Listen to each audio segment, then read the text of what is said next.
Ғылымдар зерттеу жүргізген. 4 маймылды алып, торға отырғызып, жоғарғы жақтарына банан іліп қояды.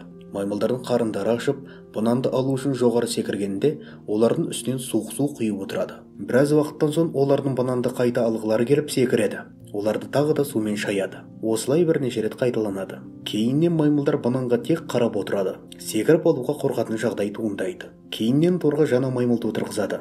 Ол ештеңені білмей бананды алуға тырысқысы келеді. Ал басқа маймылдар оған кедергі жасап, тіпті ұрып тастайды. Біраз уақыттан кейін торға тағы бір маймылды қосады. Ол да бананды алғысы келеді, бірақ оны да тоқтатып ұрып тастайды. Торға түскен барлық маймылдарға осылай жасайды. Бұл жағдай маймылдар саны 12-ге жеткенше жалғаса береді. Содан соң ғалымдар өз тәжірибесі негізінде су жайлы білетін алғашқы 4 маймылды және солар тәрбиелеген кейінгі 4 маймылды тордан шығарып тастайды. Тек соңынан салынған маймылдарды ғана қалдырады. Және осыдан кейін торға жаңа маймылдарды қоса бастайды. Олар маймылдардың өздерін басқаша ұстайтынына сенеді. Алайда бастапқы сценарий қайталана береді. Бұрыннан отырғызылған маймылдар жаңа маймылдарды бананды алуға тырысқандар үшін ұра береді.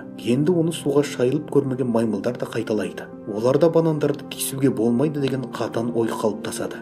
Олар тыйымның себебін білмесе де, банан алу үшін ұмтылғандарды жазалай берді. Осындай стереотиптер адамдар өмірінде де кездеседі.